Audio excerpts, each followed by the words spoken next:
And I said, come over, just come on over, you'll say. Yeah. Good morning, ladies and gentlemen, and welcome to the Town of Portland Weekly Podcast. This is going to be episode number 21, go figure. We're live here in the Town Tech Educational Podcast Studio at Portland High School. And with us in the studio, as usual, is our first Selectwoman, Miss Susan Bransfield. And basically, we have Mr. Bob Shea on as our Public Works Director and / Fire Chief. And actually, we have a newbie on who's going to be taking Mr. Russ Melman's place. Vickie is coming on from the Chatham. I'm sorry, your last name, Vickie? Hand. Vickie Hand. Okay, I'm sorry. Okay. And she is going to be giving us the update on the Chatham Health District, and her expertise in the district is contact tracing. So go from there. So, Susan, I think that we've got a great sunshiny day out there today. We had a relatively short selectmen's meeting last night, so we're going to be in rare form today. That's right. It was a good meeting, and it's good to see you, Dave, and Vickie and Bob. Good to hear your voices. I wanted to go over a few things that are new in town, Dave. First of all, our library opened with reduced hours from their normal hours, but they're open just about every day, Monday through Saturday, and check their website for the particular hours. They opened on August 31 for browsing and also for visiting the library. The library, as you may have seen, has taken on a new look. It's quite beautiful with all new painted walls and clean carpeting, brand new carpeting, as well as a beautiful front desk. And I'm quite impressed with the lighting. Bob Shea and his group had the foresight to get in touch with Eversource, and we got a grant that helped us pay for energy efficient LED lights everywhere in the library, and it is spectacular. It's a great place to cool off in the summertime and when the weather is hot, and it's also such a peaceful place to go to and get some of your media and reading materials. So thanks Jan Nocek, our director, for all her work in getting the library grant that went to help pay for the renovations, and also to Margot Chapman, who's the chairwoman of the board of directors of the library. They have been, since I want to say 1995, raising money for the endowment fund. And the endowment fund contributed over $200,000 to the renovations, and over $100,000 from the state library grant, and over $10,000 from Eversource. So that was a great concerted effort toward improvement in our library. Please go visit and enjoy. In terms of the town hall, we have always been open since this COVID-19 struck. However, we have asked people to stay outside pretty much when they need materials or things to sign or other information from the town, either remotely through computer, telephone, and also visiting. We've been able to accommodate, thank God for the good weather we've had this summer. For the most part, we've been able to accommodate all of our business transactions outside. However, after Labor Day, we know the weather starts changing, starts getting rainy, windy, and stormy. So we have made arrangements with the help of town staff. We are going to have the door unlocked for most hours.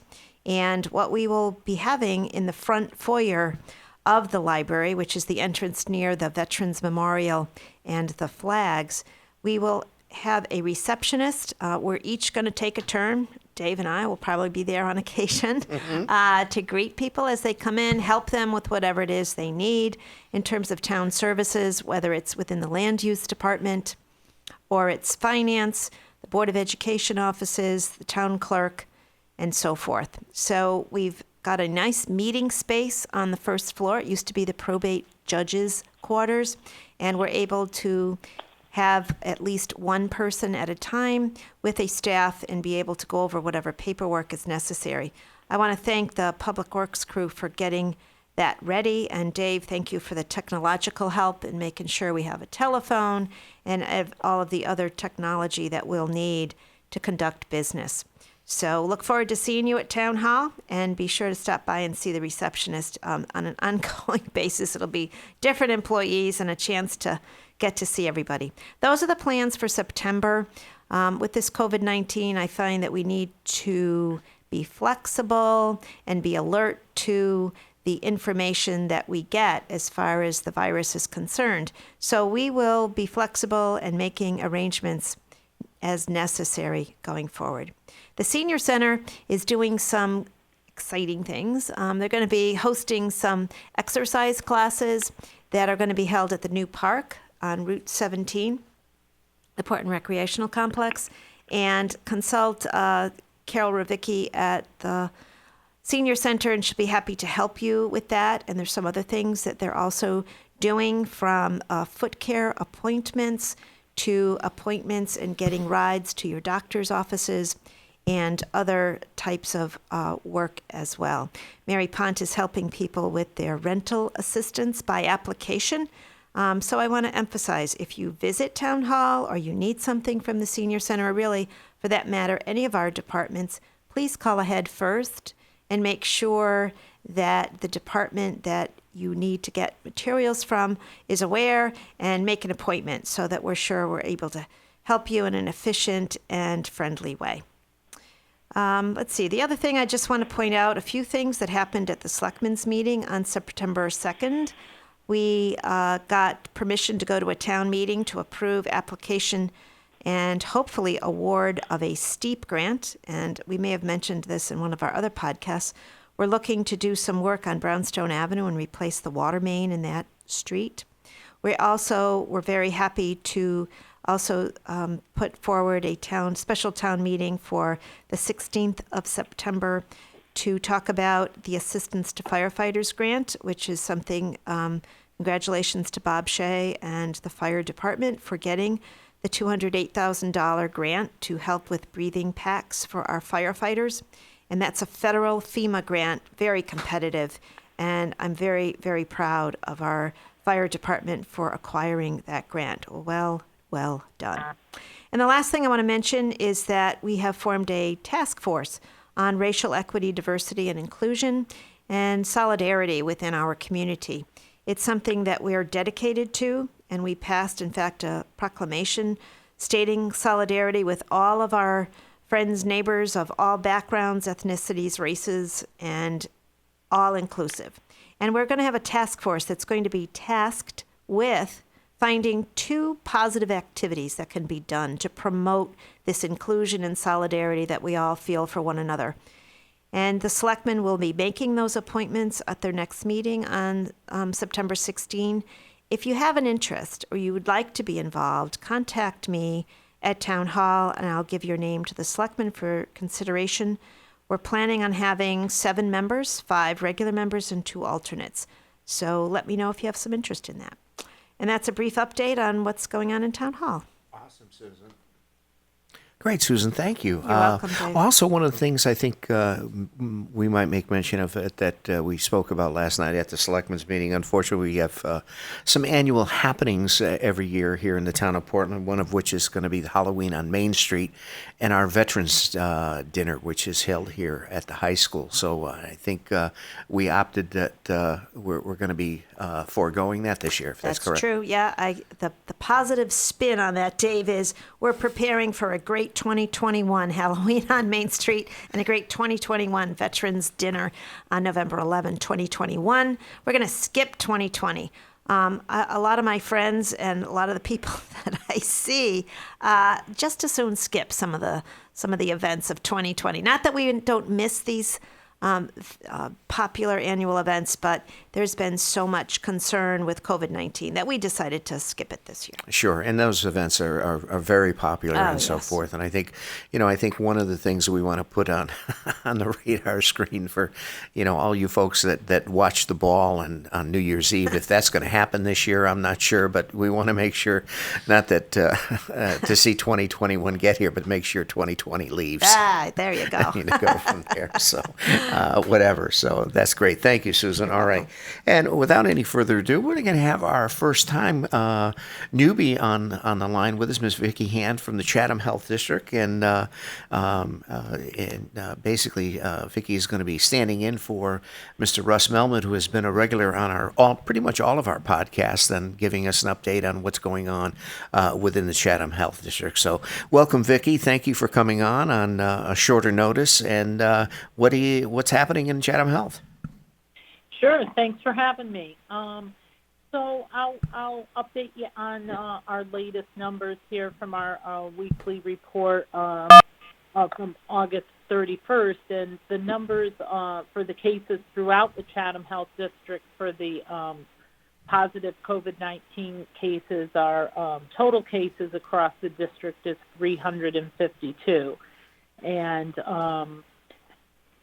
deaths in the district from the COVID-19 are reported at 41. And that's been since the inception, correct, Vickie? That is correct. So Okay. that's the cumulative. So our community transmission continues to be minimal across our district. I am the nurse at the district that does the contact tracing. So I follow up on all of the positive COVID-19 testing. And I'll just talk about that a little bit. Sure. What I actually do in the contact tracing. So the state of Connecticut has two systems that I work out of. One is called the Connecticut Electronic Disease Surveillance System, and it's a system that you have to be registered with the Department of Public Health. You have to sign confidentiality forms and have user IDs and passwords. So it's a real secure system that laboratories and doctors are mandated to send any positive infectious diseases, and there's a whole list of them, COVID-19 being one of them, to this system so that we can follow up with people if needed for public health reasons. The second system is a brand new system that the state of Connecticut has, just a couple months old now.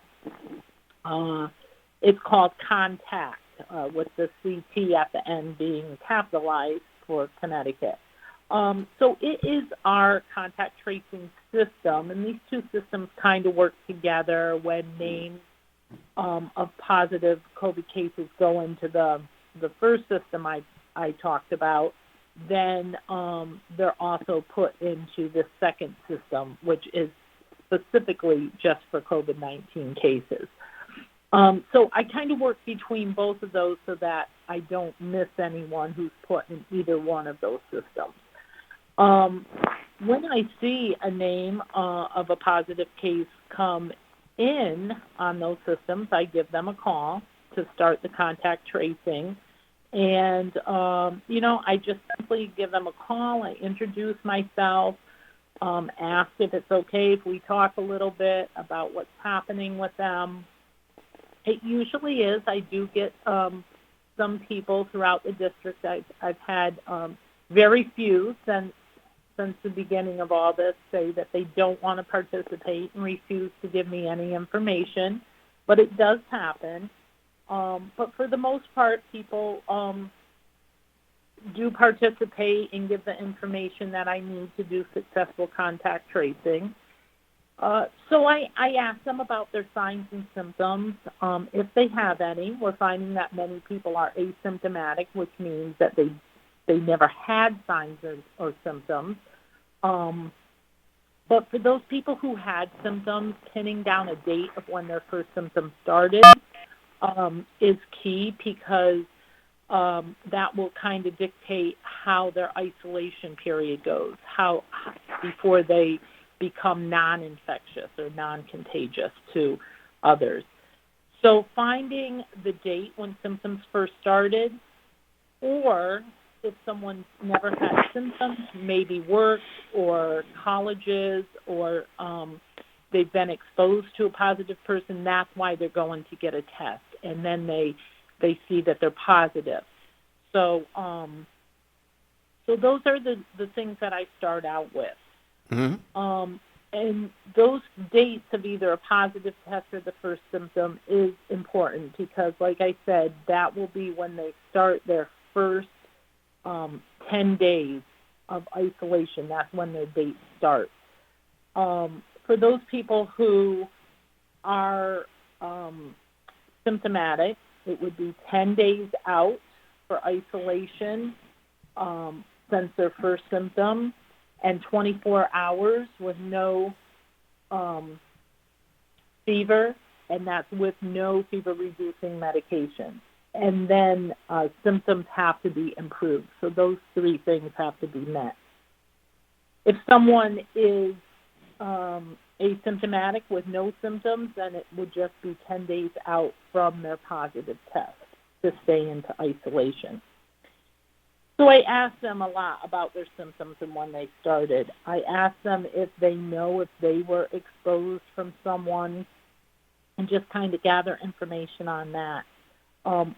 Another reason that first date of symptom or positive test is so important is because I do my contact tracing back 48 hours per the CDC.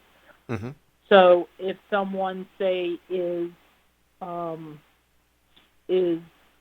symptomatic, starts their symptoms on the 10th of the month, we would start our contact tracing on the 8th for anyone that they have been in contact since the 8th until then when I'm talking to them.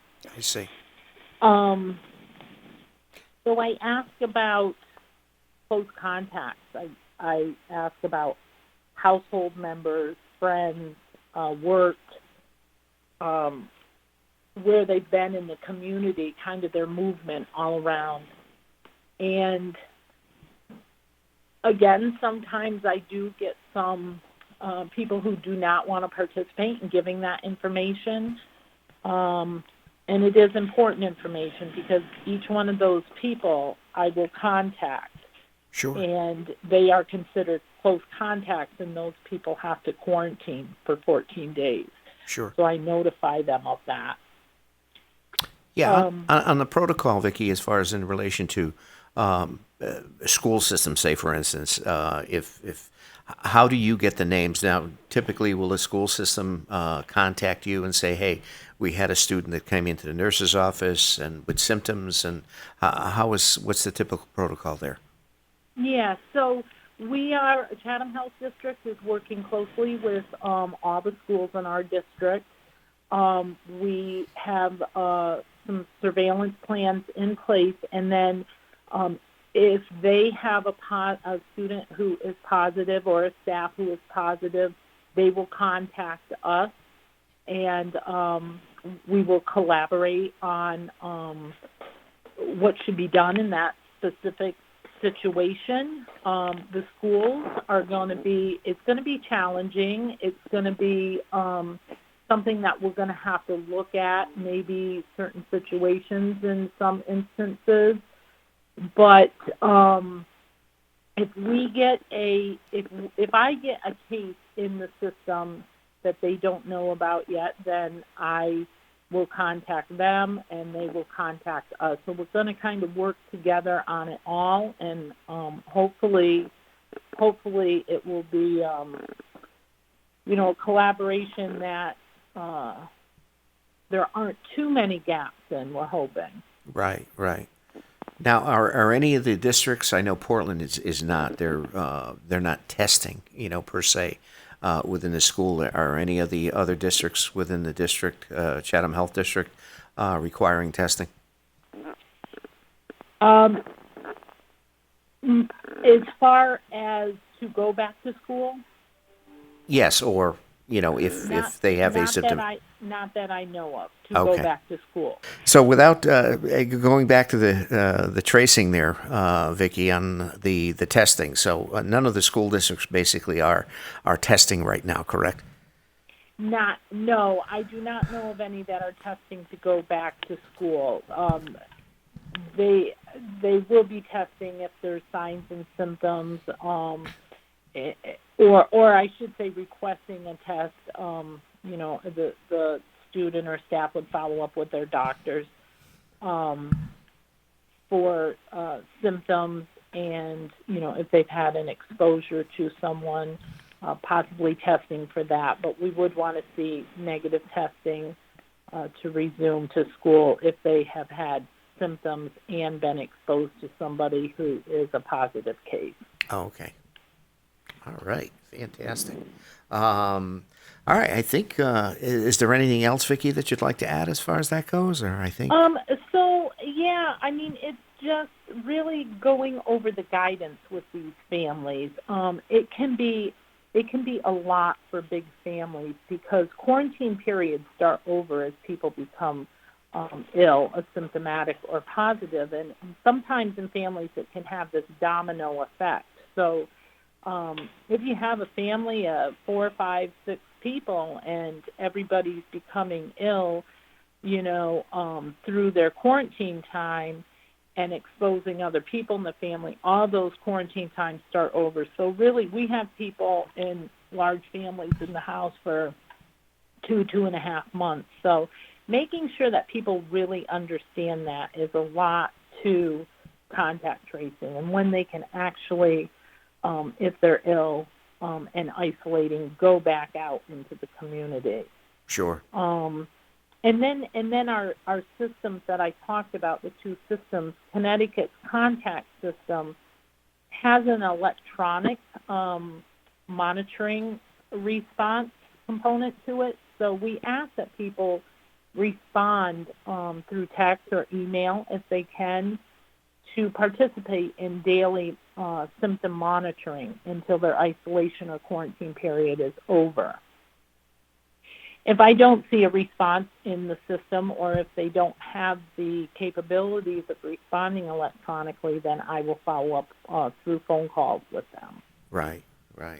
So there is a lot to contact tracing, and but it has shown to be very successful in Connecticut.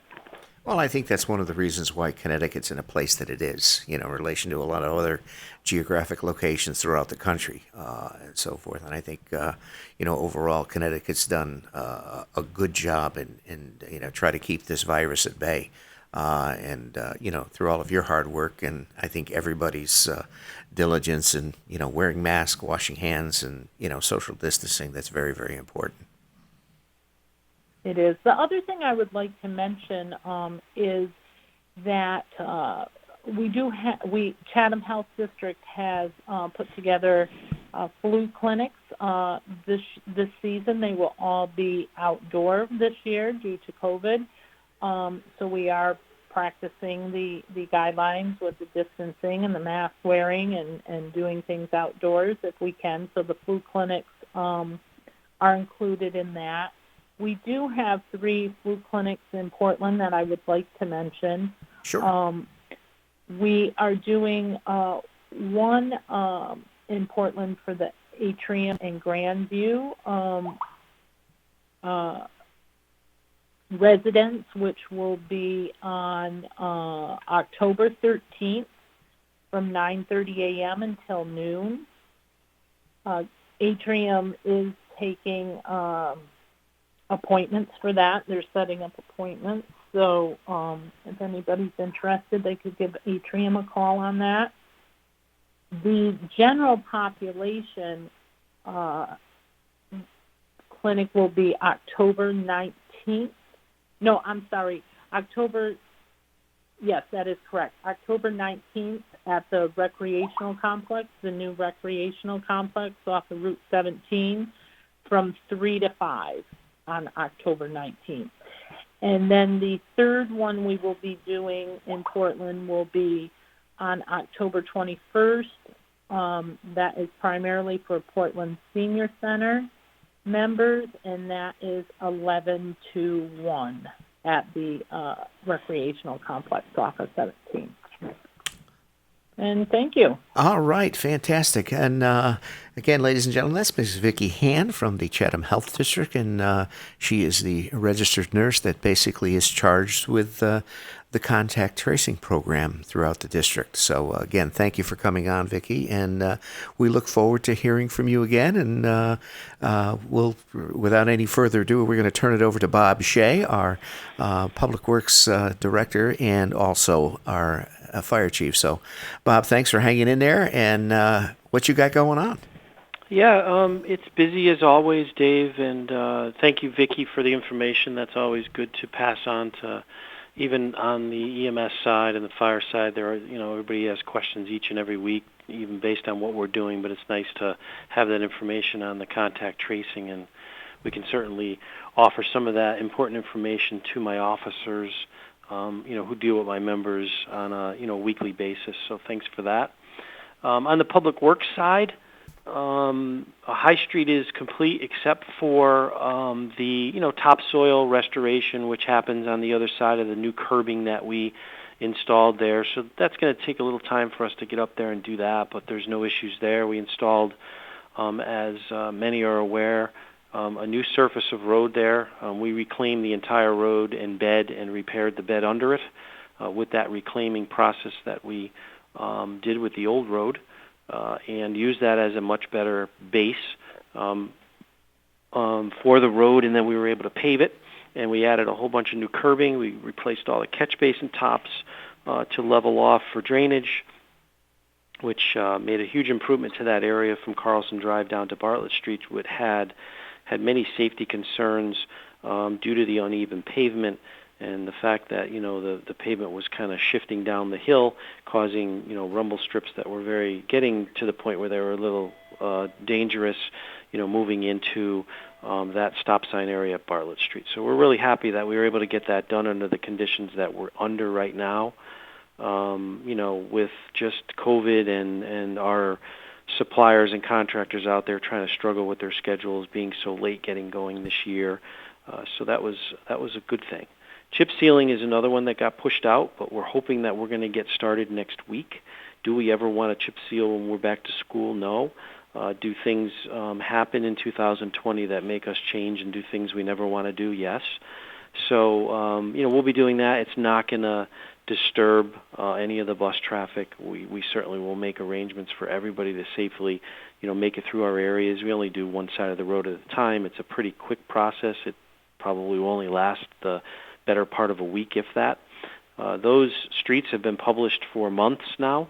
Nothing's really changed, but we hope to get out. Our contractor hopes to be here early next week and get these roads done so that we can, get everything established before the fall and into the winter, and then we can make those improvements as well. We are working night and day, I can say, trying to make the safety improvements and drainage improvements on those roads and patching and repairs before we chip seal, which has been very difficult since the storm on the 4th. And then, of course, throw the other one in that happened last week was just really rain, but it caused a lot of washouts and miscellaneous issues that we had to spend 4 or 5 days cleaning up, which held us back. Brush. We are making good headway, but there still is an awful lot of brush out there to pick up. It's going to take us another 3 to 4 weeks, maybe longer. So please be patient with us. You can certainly bring it down to the transfer station. If you have a permit, you get 2 free loads this year. We're doing our very best. We'll probably have 60%, maybe even more than that, already removed from the town. We will take a secondary look after and come back and take a look to make sure we didn't miss anything. But your brush was supposed to be out by the 17th. We do have roads that we started before then that we know we're going to go back to, but the ones that we did not start before then, we know where we were. So unfortunately, if you brought your brush out a week or 2 later, that's going to be difficult for us to get to. So we hope that everybody abided by that rule. So be patient with us with brush. We are getting phone calls. We are taking some information just to help the crew, identify some of these areas that we might have to go back to. But we're working our way through. We're in the Colville Hill area as far as downtown, and we have to move north, towards Summer Street on that side, on the eastern side of the hill of High Street, and we'll make progress starting hopefully next week. And in the country area, the other side of Route 17, we've made really good progress out there as well. But when I say progress in the country, it's slow. That's where most of our debris is, and when I mean debris, mountains of brush. So we're doing our very best with not only the equipment that we have to do it, but to do it safely and make sure that our crews are able to perform without injury. So, that's kind of where we are on our highway side. We're just continuing to try to get ready and get ready for the fall and get ready for the winter, which we have to do. Our salt shed is about 85% complete with wonderful improvements that we're making there to protect our aquifer. The building is basically done. We just need to do some paving. Drainage is probably 75-80% complete. So really we're hoping to get into some paving in the next week or two, which is going to allow us to start getting back to our operations and start bringing salt in to get prepared. We need time to do that. So everything is on a kind of day-by-day basis now, and we're working through that. So thanks to the public for their patience working with us. Thanks for the public's patience down at our landfill over this time as well. The guys down there are doing a great job.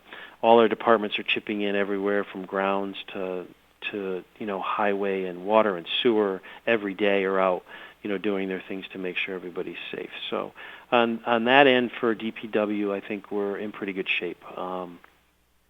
On the fire department side, we continue with our protocol revision for our 911 response. That's been working since we put that in place for COVID-19. And what that does is help our exposure levels for calls that maybe the first responders don't need to be there so quickly, but an ambulance is certainly right behind. So we haven't had any issues with that. Traumatic calls and motor vehicle accidents and fire-related stuff that protocol is the same. But for more of a transport service, we're kind of letting the ambulance service that provides our transport here in Portland kind of handle that, because it's just the less contact the better, and it keeps our membership safe, and they can continue to respond to more emergent calls. So that seems to be working well. I will state that the storm that we did have, the tropical storm, it created a service calls.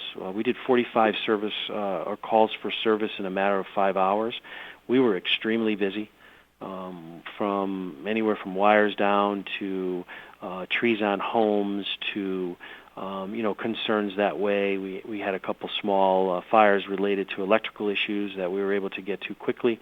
So you can't thank the members of the department enough for being there during the storm, where many would rather hunker in at home to be safe. These guys are out on the road, doing their things and putting themselves in harm's way to get it done. So that's a lot of calls in a small period of time, but we were able to manage those and worked closely with our highway division to make sure that they were safe and needed what they needed to help close the roads. So we're past that. I'd love a wonderful winter, but who knows what that's going to bring. The bridge, Dave, you always ask about. Sure. Yeah. I did get off very quickly. The project meeting number 13 that was held today. I will say that the bridge reconstruction or improvements is about 28% complete, which is on schedule. The Portland side is doing very well. There are all the deck is complete on the Portland side, the new decking, and they are working on the sidewalks. All the precast for the sidewalks has been installed, and if people are making their way over the bridge each day, they will see the piers and many of the supports going in for the sidewalk railings. They will be continuing to pour some of the parapets along that side, which are barriers in relation to the roadway as well as the sidewalk. I know they're working with Verizon very closely right now. Verizon's also looking at taking advantage of some of the closures to bring a 5G line across the bridge, which is nice that they're planning on doing it at the time that the construction is going on. On the Middletown side, they're still doing rebar installation over there and getting ready to pour the pads for the decking. A little bit behind on the Portland side because much more labor-intensive working over Route 9. but they are on schedule, and they will continue to do that work as well as work along St. John's. And the island's been removed on Main Street for relocation and road work there along Main Street at that intersection. An awful lot of electrical work and underground service is being performed along Main Street all the way down to Washington to deal with new bump outs, new lighting, new signaling.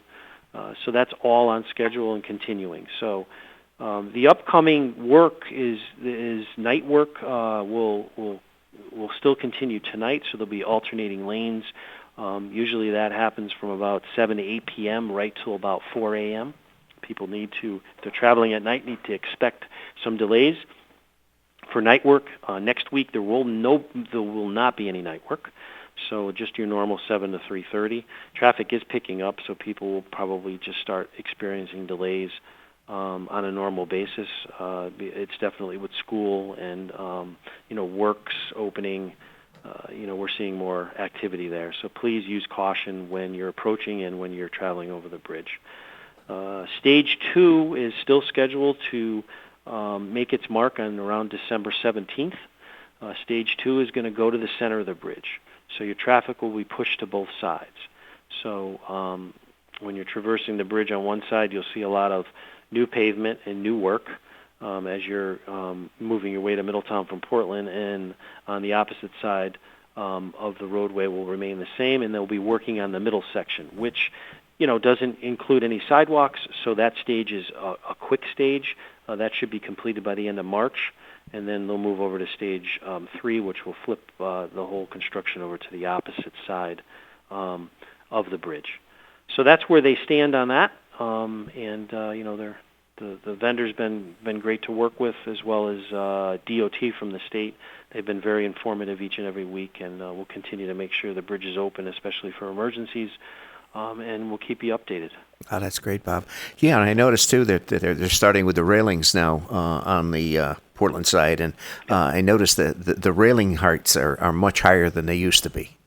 Yeah, well, it's hard to that's almost a visual thing, because they have to build up pretty high there. You're not seeing the barriers yet in, Dave, so most of that lower section will be covered. But, yeah, they could be higher. It could be for some new fence design. I know that there's going to be some protection there that's, I believe, included in this design, so a little bit of that may have to do with that. Great. Well, thanks, Bob, for all your hard work and, all of your public works, water, and building maintenance and grounds crew. They're doing a yeoman's job and, keeping all the balls in the air and hopefully keeping everybody happy. So, again. Yeah, the crews are going every day, and, they're just, we've got excellent guys out there working for, men and ladies working for the town, and, can't ask for a better group of individuals. It's really a team, and you throw these storms into the mix when you have so many things on the plate that you have to get finished, and they just kind of go and do them. Sure. And it's been a pleasure working with these employees, and I just hope that continues. Well, I think it works both ways. I think the leadership part of it is it's all you, and with Susan at the helm here, and it's making everything the ship going in the same direction. And that's half the battle. Great. Thanks, Bob. I appreciate it. You bet. The other thing, Susan, before Sure. I just want to mention too that we just opened for our surplus equipment. We just opened an auction on our town website. So if you guys, folks, want to check out the Gov deals on our town website, we have a lot of auction items, which is basically our surplus stuff, old computers, that type of stuff. So check it out. It's on the homepage of the Portland website, portlandct.org. So Yeah, I think it's govdeals.com is there's the name of the link. Yeah, there's a link right on there. So I know that. Good idea. So we can promote that. So, all right. Well, I think if that's all I think we're ready to say goodbye. all right, fantastic. So Next time when there's a pause like we had, Dave, I got to bring a song, I guess. yeah, something, Yeah. something. We're going to have to do a little editing here. My God. So, so on behalf of all of us here at the Town of Portland for our website, our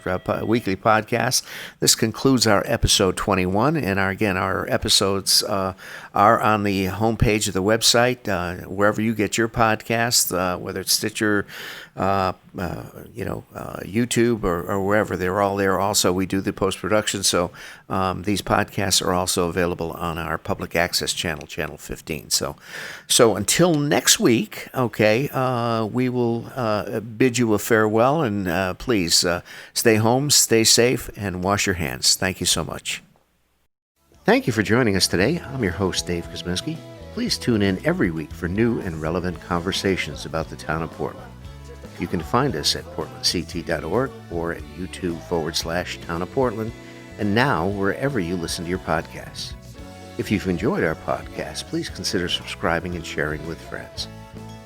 This podcast was produced by the Town Tech Educational Partnership Program, which is a partnership between Portland High School and the Portland Town Hall.